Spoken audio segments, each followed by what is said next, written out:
พร้อมแล้วทั้งหมดเตรียมตัวกราบพระทำวัดเย็นครับทั้งหมดกราบพระพร้อมกันครับกราบกราบกราบกราบบารมีธรรมพ่อแม่ครูบาอาจารย์ครับทั้งหมดกล่าวคำบูชาพระรัตนตรัยพร้อมกันครับอิมินาสการะนะพุทธังอภิปูชยามะอิมินาสการะนะธัมมังอภิปูชยามะอิมินาสการะนะสังฆังอภิปูชยามะ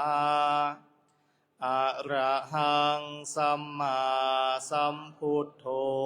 ภควาพุทธังภควันตังอภิวาเทมิสวากขาโตภควตาธัมโมธัมมังนามัสสามิสุปฏิปันโนภควโตสาวกสังโฆสังฆังนะมามิเปิดหนังสือไปหน้าที่4หันธรรมยังพุทธัสสะภควโตปุพพาคณามะการังกโรมาเซนะโมตัสสะภะคะวะโตอะระหะโตสัมมาสัมพุทธัสสะนะโมตัสสะภะคะวะโตอะระหะโตสัมมาสัมพุทธัสสะนะโมตัสสะภะคะวะโตอะระหะโตสัมมาสัมพุทธัสสะพุทธังสรณังคัจฉามิธัมมังสรณังคัจฉามิสังฆังสรณังคัจฉามิทุติยมปิพุทธังสรณังคัจฉามิทุติยมปิธัมมังสรณังคัจฉามิทุติยมปิสังฆังสรณังคัจฉามิตาติยมปิพุทธังสรณังคัจฉามิตาติยมปิธัมมังสรณังคัจฉามิตาติยมปิสังฆังสรณังคัจฉามิธรรมที่พระพุทธเจ้าทรงแสดงไว้เพื่อประโยชน์ของสัตว์โลกเป็นธรรมที่เห็นได้ยากยิ่งสำหรับธรรมที่จะกล่าวต่อไปนี้เป็นธรรมที่สามารถกระทำความสงบอันประเสริฐและสามารถประทานซึ่งสมบัติทั้งปวงเป็นเครื่องสงบเหตุร้ายทั้งปวงเป็นเครื่องป้องกันอมนุษย์และยักษ์เป็นเครื่องระงับความตายก่อนกำหนดเวลาเป็นเครื่องขจัดความเศร้าโศกและโรคเป็นเครื่องย่ำยีกำลังของข้าศึก เป็นเครื่องจำเริญชัยชนะแด่พระราชาเป็นเครื่องนำสิ่งที่ไม่น่าปรารถนาทั้งปวงออกไปเป็นธรรมอันประเสริฐข้าพระเจ้าจากแสดงคุณธรรมเช่นนั้นตามสภาพที่เป็นจริงณที่ใด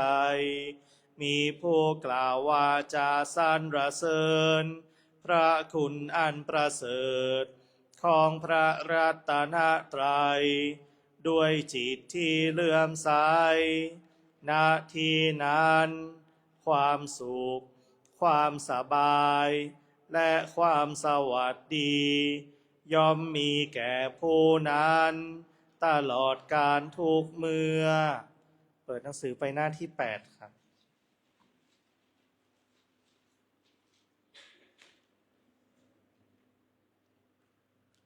หันธรรมยังปฏิจจสมุปบาทธรรมเมสุอิทัปปัจจยตาทิธรรมปะทังพนามาเสอิทัภิกขเวอริยสาวโกปฏิจจสมุปบาทันเยวะสาธุกังโยนิโสมนสิกโรติภิกษุทั้งหลายอริยสาวกในธรรมวินัยนี้ย่อมกระทำไว้ในใจโดยแยบคายเป็นอย่างดีซึ่งปฏิจจสมุปบาทนั้นเทียวดังนี้ว่าอิมัสสมิงสติอิทังโหติเมื่อสิ่งนี้มีสิ่งนี้ย่อมมีอิมัสสุปาทาอิทังอุปัชชาติเพราะความเกิดขึ้นแห่งสิ่งนี้สิ่งนี้จึงเกิดขึ้นอิมัสสมิงอสติอิทังนะโหติเมื่อสิ่งนี้ไม่มีสิ่งนี้ย่อมไม่มีอิมัสสนิโรธาอิทังนิรุชาติเพราะความดับไปแห่งสิ่งนี้สิ่งนี้จึงดับไปยะทิทังได้แก่สิ่งเหล่านี้คืออวิชชาปัจจยาสังขาราเพราะมีอวิชชาเป็นปัจจัยจึงมีสังขารทั้งหลายสังขาราปัจจยาวิญญาณังเพราะมีสังขารเป็นปัจจัยจึงมีวิญญาณวิญญาณปัจจยานามรูปังเพราะมีวิญญาณเป็นปัจจัยจึงมีนามรูปนามรูปปัจจยาสาลายตนังเพราะมีนามรูปเป็นปัจจัยจึงมีสาลายตนะสาลายตนะปัจจยาภัสโสเพราะมีสาลายตนะเป็นปัจจัยจึงมีผัสสะผัสสะปัจจยาเวทนา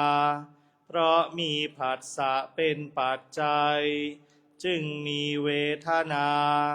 เวทนาปัจจยาตัณหา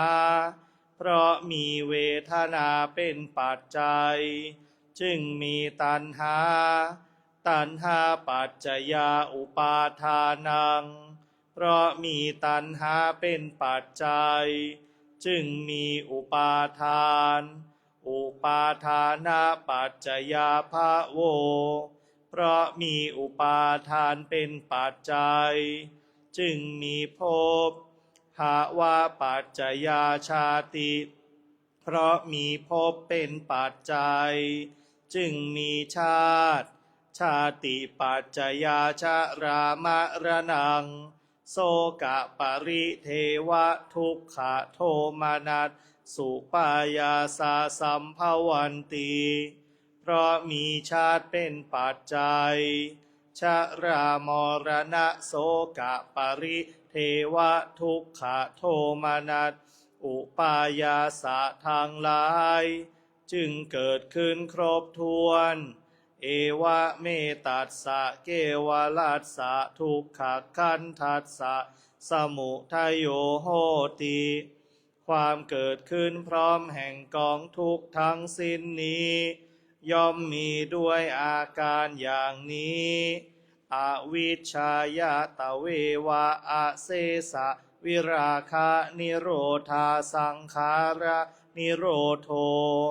เพราะความจางคลายดับไปโดยไม่เหลือแห่งอวิชชานั้นเทียวจึงมีความดับแห่งสังขารสังขาระนิโรธาวิญญาณนิโรโทเพราะมีความดับแห่งสังขารจึงมีความดับแห่งวิญญาณวิญญาณนิโรธานามรูปะนิโรโทเพราะมีความดับแห่งวิญญาณจึงมีความดับแห่งนามรูปนามรูปะนิโรธาสาลายตนะนิโรโทเพราะมีความดับแห่งนามรูปจึงมีความดับแห่งสาลายตนะสาลายตนะนิโรธาผัสสะนิโรโทเพราะมีความดับแห่งสาลายตนะจึงมีความดับแห่งผัสสะผัสสะนิโรธาเวทนานิโรโทเพราะมีความดับแห่งผัสสะจึงมีความดับแห่งเวทนาเวทนานิโรธาตัณหานิโรโทเพราะมีความดับแห่งเวทนาจึงมีความดับแห่งตัณหาตัณหานิโรธาอุปาทานะนิโรโทเพราะมีความดับแห่งตัณหาจึงมีความดับแห่งอุปาทานอุปาทานะนิโรธาภาวะนิโรโทเพราะมีความดับแห่งอุปาทานจึงมีความดับแห่งภพภาวะนิโรธาชาตินิโรโทเพราะมีความดับแห่งภพจึงมีความดับแห่งชาติชาตินิโรธาชรามรณังโสกะปริเทวะทุกขโทมนัสนิรุชชันติเพราะมีความดับแห่งชาตินั่นแลชรามรณะโสกะปริเทวะทุกขโทมนัสอุปายาสะทางหลายจึงดับสิ้นเอวะเมตัสสะเกวลัสสะทุกขขันธัสสะสมุโทโหติความดับลงแห่งกองทุกข์ทั้งสิ้นนี้ย่อมมีด้วยอาการอย่างนี้ดังนี้เปิดหนังสือไปที่หน้า37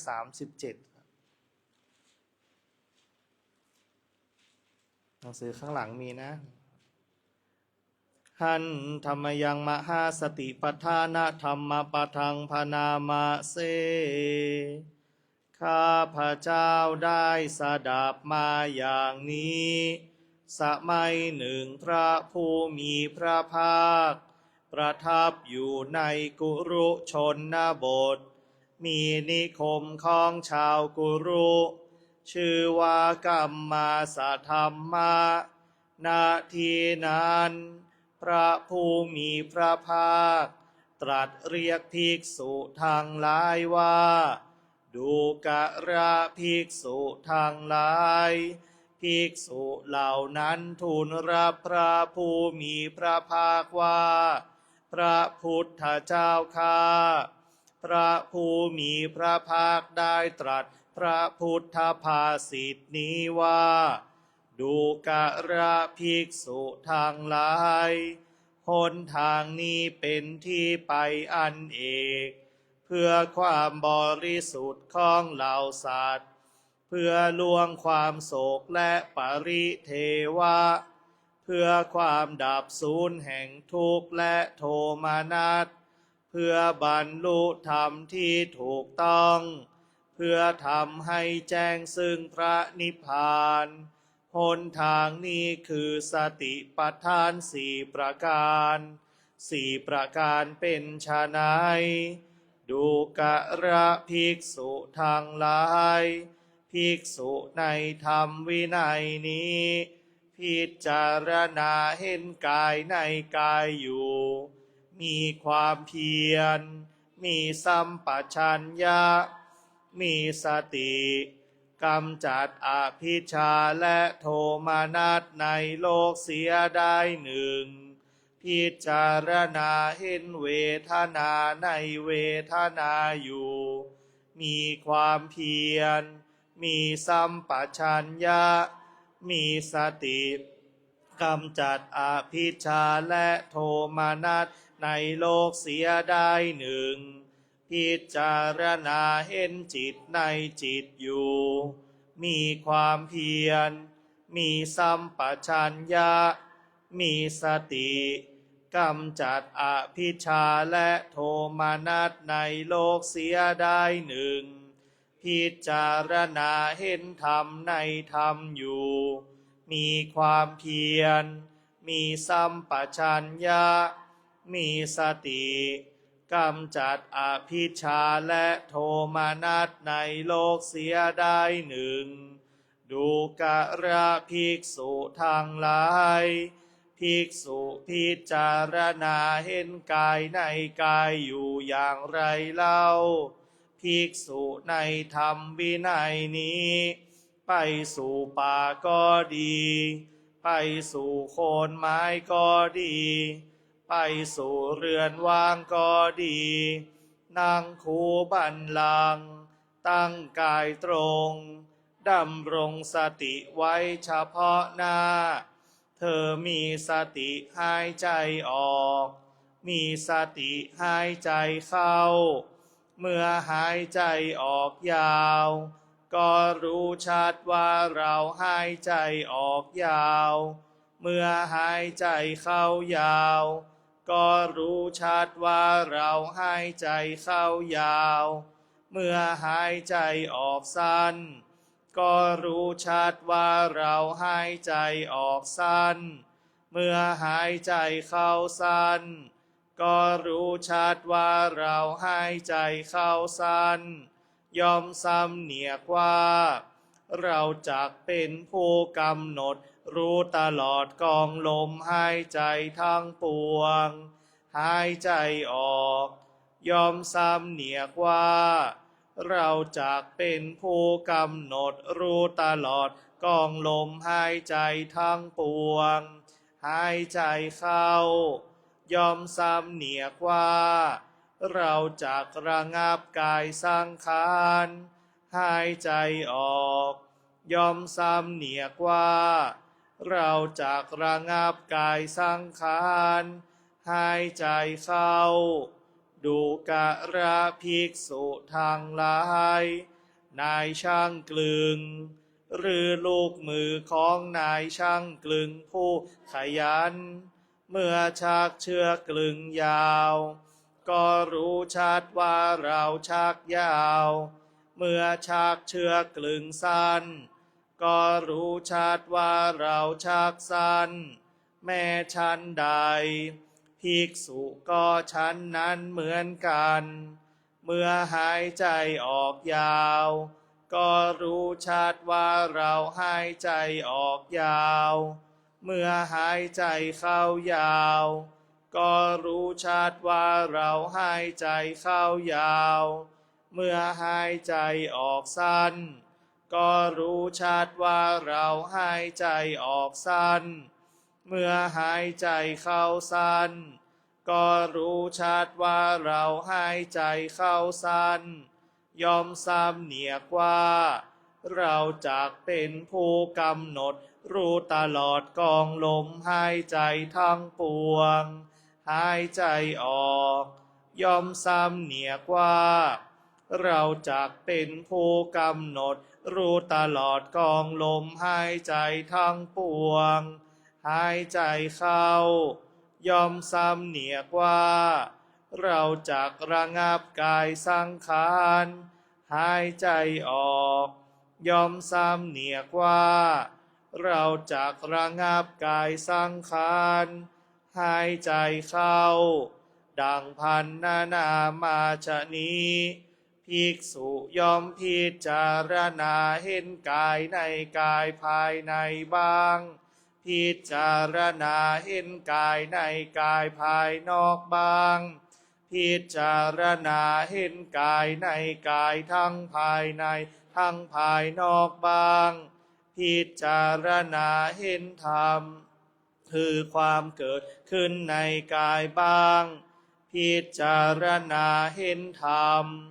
คือความเสื่อมในกายบ้างพิจารณาเห็นธรรมคือทั้งความเกิดขึ้นทั้งความเสื่อมในกายบ้างย่อมอยู่อีกอย่างหนึ่งสติของเธอที่ตั้งมั่นอยู่ว่ากายมีอยู่ก็เพียงสักว่าความรู้เพียงสักว่าอาศัยระลึกเท่านั้นเธอเป็นผู้อันตัณหาและทิฏฐิไม่อาศัยอยู่แล้วและไม่ถือมั่นอะไรอะไรในโลกดูกระภิกษุทางหลายอย่างนี้แลภิกษุชื่อว่าพิจารณาเห็นกายในกายอยู่เปิดหนังสือหน้า89ครับชายันโตโพธิยามุนเลสากายานังนันติวัตาโนเอวังตวังวิจัยโยโหจายาสุจายามังคาเลอาปาราชิตาปัลลังเกสีปัทาวิโปคาเรอาภิเสเกสัพพพุทธานังอาคาปโตทาติสุนักขตังสุมังคาลังสุปาพาตังสุโหติตังสุขาโนโหโตจะสุยิทังพระมจาริสุปาทาขีนังกายกรรมวาจากรรมังปาทาขีนังปาทาขีนังมโนกรรมปานิทิเตปาทาขีนาปาทาขีนานิกาตวานลาพันตาเถปาทาขีเนสุโขพุทธานังอุปาสุขาสัทธรรมเตสานาสุขาสังคัสสะสามัคคีข้านังตาโปสุโขคาติโยเสโทชะเนตัสสามิงเยโคตาปะเยโนวิชาจารานาสัมปันโนโสเสโทเตวามานุเสทิวาอาทิโจรติมาภาติจันทิมาสันนัทโทคาติโยตาปาติชายิตาปาติสัพพะมโหรตังพุทโธตาปาติเตชะสาอะโรคายาปารามาลาสันตุถิปารามังทานังวิสาสาปาระมายาตินิพพานังปะระมังสุขขังก่อนที่เราจะนั่งสมาธิภาวนาให้เราผ่อนคลายอิริยาบถกันก่อนนะเหยียดแข้งเหยียดขาได้นะขยับซ้ายขยับขวาให้คลายจากความปวดความเมื่อยนะบิดซ้ายบิดขวา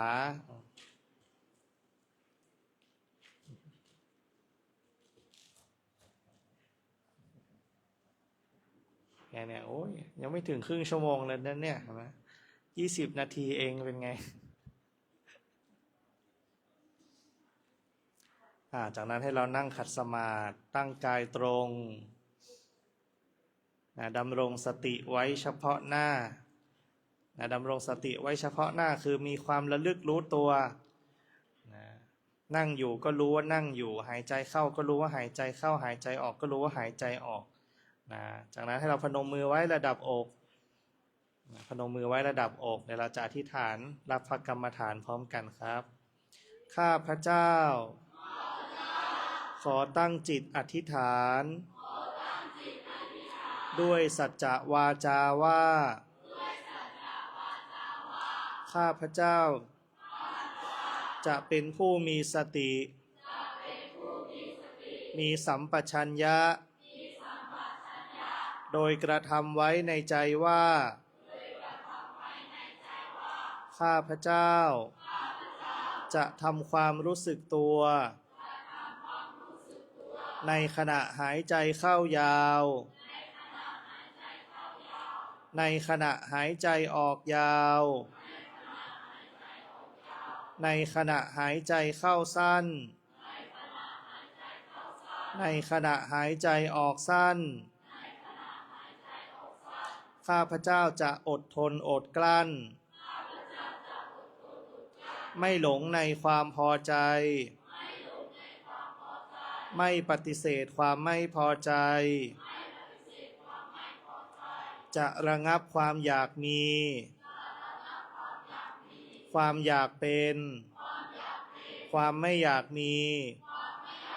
ความไม่อยากเป็นตลอดการนั่งสมาธิอิมังกัมมัฏฐานังอธิฏฐามิอิมังภาวนานังอธิฏฐามิเอามือวางไว้บนตักนะครับขวาทับซ้ายก็ได้ซ้ายทับขวาก็ได้นะหรือวางไว้บนหัวเข่าก็ได้นั่งสบายๆทำความระลึกความรู้ตัวเห็นไหมเราจะมีสติรู้ตัวในขณะหายใจเข้ามีสติรู้ตัวในขณะหายใจออกพอจัดท่าทางจัดท่านั่งแล้วสบายแล้วรู้สึกว่าท่านั่งเราดีแล้วนะก็ค่อยๆลดหลับตาลงนะทำความรู้สึกตัวนี่คือสัจจะวาจาของเราที่เราตั้งไว้เนี่ยเดี๋ยวเราจะนั่งสมาธิกันประมาณ30 นาทีนะให้เราทำความรู้สึกตัวไปนะหายใจเข้าก็รู้สึกตัวว่าหายใจเข้าหายใจออกก็รู้สึกตัวว่าหายใจออกอันนี้เป็นการเจริญสติเป็นการเจริญสตินะการเจริญสติเป็นเรียกว่าเป็นการปฏิบัตินะเรียกว่าเป็นการเจริญมรรคนะเจริญมรรคก็คือการดำเนินสู่การดับไปไม่เหลือซึ่งเหตุแห่งทุกข์เห็นไหมฉะนั้นให้เราดันระงับความอยากมีอยากเป็นความไม่อยากมีไม่อยากเป็นอยากมีก็ตามไม่อยากมีก็ตามอยากเป็นก็ตามไม่อยากเป็นก็ตามอยากเป็นเช่นอะไรเช่นนั่งแล้วมันสบายอันนี้คืออยากเป็นอยากให้มันสบายอยากให้มันสงบไม่อยากเป็นก็คือนั่งแล้วมันปวดมันเมื่อยมันเหนื่อยมันร้อนมันง่วงอันนั้นไม่อยากมีไม่อยากเป็นหรือบางครั้งนั่งไปแล้วมันคิดอันนั้นคือความไม่อยากมีไม่อยากเป็นให้เรารู้ทันมันรู้แล้วก็ระงับมันว่าให้เราเป็นสิ่งที่เรารู้เฉยๆนั่นแหละเป็นสิ่งที่เรารู้นะภาษาปฏิบัติเรียกว่าสิ่งที่ถูกรู้เป็นสิ่งที่ถูกรู้เห็นไหมถ้าเราพิจารณาได้เราก็จะเห็นว่ามันเป็นเพียงสิ่งที่ถูกรู้นี่ไม่ใช่ตัวเราไม่ใช่ตัวเขาเห็นไหมไม่ใช่ตัวคนบุคคลเราเขานะไม่ใช่คนสัตว์ไม่ใช่คนไม่ใช่สัตว์ไม่ใช่เราไม่ใช่เขานะเป็นเพียงสิ่งที่ถูกรู้แล้วก็มีสิ่งหนึ่งเข้าไปรู้แค่นั้นแหละมีสิ่งที่ถูกรู้กับสิ่งที่เข้าไปรู้เหมือนเวลาเราหายใจเข้าหายใจเข้ายาวเห็นไหมเราก็จะทำความรู้สึกตัวได้นะร่างกายมันพองขึ้นเวลาหายใจออกร่างกายมันก็จะยุบลงไปเห็นไหมนะไม่ต้องคิดเลยมันก็รู้ได้เลยรู้ได้เลยรู้ด้วยอาการรู้ด้วยอาการได้เลยนั่นแหละเรียกว่าอารมณ์ที่เกิดขึ้นจริงๆนั่นแหละคือสภาวะธรรมแล้วเห็นไหมเราเห็นสภาวะธรรมคือสภาวะที่มันเกิดขึ้นตามความเป็นจริงแล้วนี่แหละคือธรรมดาจะตายธรรมะของพระพุทธเจ้าเนี่ยคือธรรมดาไปสู่ความธรรมดาคือไม่ปรุงแต่งไม่มีปรุงแต่งธรรมดาธรรมดาอะไรเกิดก็รู้อย่างนั้นอะไรไม่เกิดก็รู้ว่ามันไม่เกิดอะไรเกิดแล้วก็รู้ว่ามันเกิดแล้วอะไรดับไปแล้วหายไปแล้วก็รู้ว่ามันดับไปแล้วรู้ว่ามันหายไปแล้วนี่แหละเรามีสติคอยระลึกคอยรู้ตัวอยู่ปัญญาที่เกิดขึ้นก็คือมีเพียงสิ่งที่รู้และสิ่งที่ไปรู้เท่านั้น ไม่ใช่คนไม่ใช่สัตว์ไม่ใช่ตัวเราไม่ใช่ตัวเขานี่แหละคือภายในและภายนอกภายในและภายนอกเป็นยังไงภายในก็คือในร่างกายนี้ที่เรารู้สึกอยู่นี้ภายนอกก็คือในร่างกายของคนอื่นๆเห็นไหมของเพื่อนข้างๆของเพื่อนข้างหน้าของเพื่อนข้างหลังนะของคนทางซ้ายคนทางขวาหรือแม้แต่สิ่งมีชีวิตเห็นไหมหมาแมวแถวนี้มันก็หายใจเหมือนกับเรานี่แหละเห็นไหมไม่ได้แตกต่างกันเลยมีหายใจเข้าแล้วก็มีหายใจออกเหมือนกันทั้งหมดรูปลักษณ์ที่ต่างกันนั้นเป็นไปเพราะเหตุปัจจัยเหตุปัจจัยแต่ที่เรารู้กันก็คืออะไรภาษาที่เราใช้กันก็คือเป็นไปตามกรรมจริงๆแล้วคือเป็นไปตามการกระทำของเราในอดีตมันส่งผลมาที่ปัจจุบันทำให้เรามีรูปลักษณ์ต่างๆกันเห็นไหมหน้าตาไม่เหมือนกันสูงต่ำดำขาวไม่เหมือนกันประสบความสำเร็จล้มเหลวรวยจนต่างกันก็เพราะกรรมที่ทำมาในอดีตฉะนั้นการที่เราฝึกสติฝึกความระลึกฝึกความรู้ตัวเนี่ยเพราะสติจะทำให้เราอยู่ในฝ่ายที่เรียกว่ากุศลสติคือความระลึกรู้ตัวเนี่ยจะพาเราไปสู่กุศลเรากำลังเจริญซึ่งกุศลอยู่กำลังเจริญซึ่งความดีอยู่เมื่อเรามีสติเราระลึกเรารู้ตัวได้เราไม่ล่วงละเมิดศีลเห็นไหมไม่ล่วงละเมิดศีลเราไม่ฆ่าสัตว์เราไม่ลักทรัพย์เห็นไหมเราปราศจากการฆ่าสัตว์ปราศจากการลักทรัพย์ปราศจากการประพฤติผิดในกามปราศจากการพูดเท็จเห็นไหมปราศจากการดื่มเหล้าสิ่งเสพติดทั้งหลายนะด้วยอาการที่เรียกว่ามีสติความสำเร็จก็เกิดขึ้นได้เพราะอาการที่เรานั้นมีสติคือมีความระลึกรู้ตัวกับสิ่งที่กำลังกระทำอยู่เห็นไหมอย่างเช่นเรานั่งภาวนาอยู่ตรงเนี้ยถ้าเรารู้ที่ลมหายใจรู้ที่กายความสงบจะเกิดขึ้นเห็นไหมเริ่มตัดภายนอกออกไปละสมาธิจะเกิดความตั้งมั่นจะเกิดพอตั้งมั่นไม่หวั่นไหวมันจึงสงบมันจึงนิ่งได้มันจึงสงบได้ด้วยอาการที่ตั้งมั่นไม่หวั่นไหวนั่นแหละคือความตั้งใจมั่นชอบหรือที่เราเรียกว่าสมาธิสัมมาสมาธิความตั้งใจมั่นชอบไม่ได้หมายถึงความสงบสมาธิไม่ได้หมายถึงความสงบสมาธิหมายถึงการที่เรานั้นมีใจจดจ่ออยู่กับสิ่งใดสิ่งหนึ่งนั่นแหละคือความตั้งใจมั่นชอบเอาใจไปตั้งมั่นกับสิ่งเหล่านั้นเห็นไหมเอาใจไปตั้งมั่นอยู่กับการเดินจงกรมเอาใจไปตั้งมั่นอยู่กับการนั่งสมาธิภาวนาเอาใจไปตั้งมั่นอยู่กับการเรียนเอาใจไปตั้งมั่นอยู่กับการทำงาน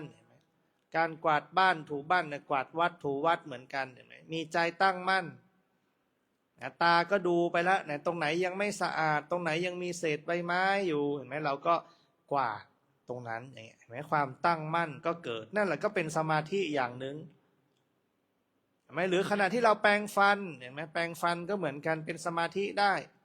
แปรงตรงไหนแล้วบ้างบนซ้ายแล้วล่างซ้ายแล้วบนขวาล่างขวาแล้วเห็นไหม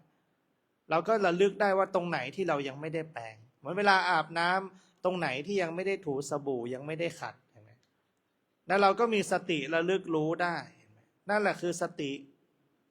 พาไปสู่ความดีพาไปสู่กุศลพาไปสู่ความสุขได้พาไปสู่ความสำเร็จได้ก็ด้วยอาการของสติเมื่อเรามีสติ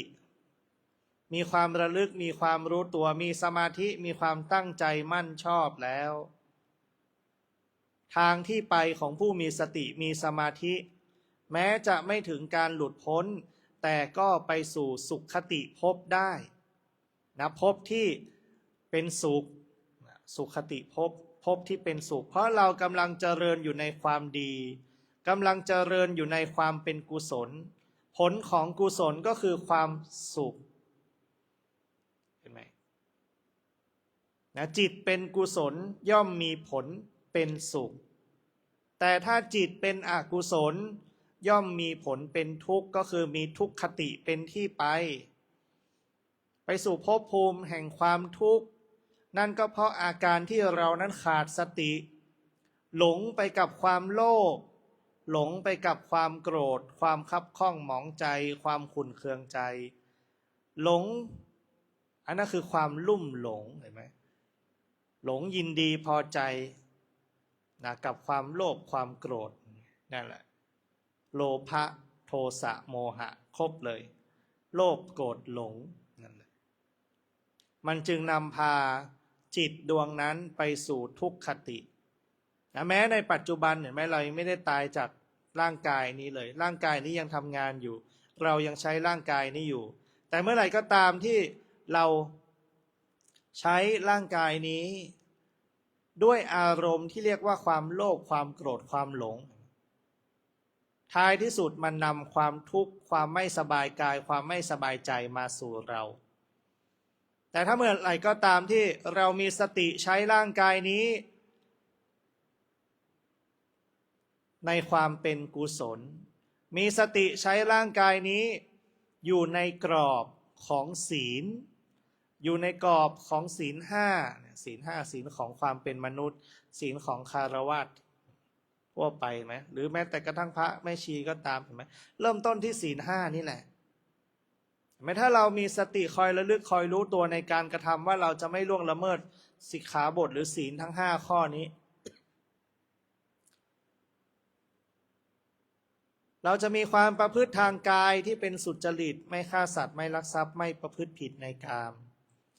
เราจะมีวาจาชอบคำพูดที่เป็นสุจริตไม่พูดเท็จไม่พูดยุยงส่อเสียดไม่พูดคำหยาบไม่พูดเพ้อเจ้อ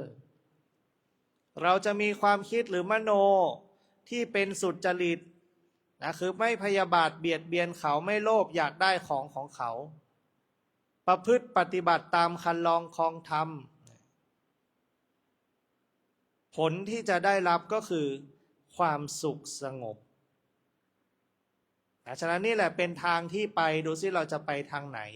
ขึ้นอยู่กับการกระทำของเราในปัจจุบันนี้มันจะส่งผลทำดีมีสติคอยระลึกคอยรู้ตัวสำรวมระวังตาหูจมูกลิ้นกายใจไม่ให้ล่วงละเมิดศีลเราก็เป็นสุขแต่ถ้าเราเผลอประมาทขาดสตินั่นก็จะนำพาความทุกข์มาให้กับเราทุกคนมาให้กับเราฉะนั้นทุกอย่างมันอยู่ที่การปฏิบัติอยู่ที่การกระทำฉะนั้นการปฏิบัติธรรมจริงๆแล้วคือการเอาธรรมของพระพุทธเจ้าเอาความเป็นจริงนั่นแหละเอาความดีนั่นแหละเอาความประเสริฐนี่แหละไปปฏิบัติไปประพฤติไปปฏิบัติสมัยพุทธกาลไม่มีหรอกนะการมานั่งปฏิบัติธรรมเนี่ยเขามาฟังธรรมแล้วก็กลับบ้านไปเอาไปปฏิบัติที่บ้านเอาไปปฏิบัติในหน้าการทำหน้าที่การงานของแต่ละคนไว้เป็นแนวทางไม่มาเพื่อเรียนรู้มาเพื่อเรียนรู้มาเพื่อฟัง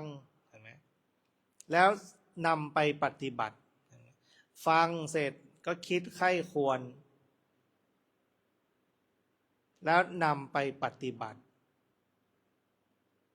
ฉะนั้นนี่คือแนวทางของเราฉะนั้นให้เราทุกคนมีสติคอยระลึกคอยรู้ตัวในการกระทำในสิ่งที่เรากำลังกระทำอยู่ในความเป็นปัจจุบันนี้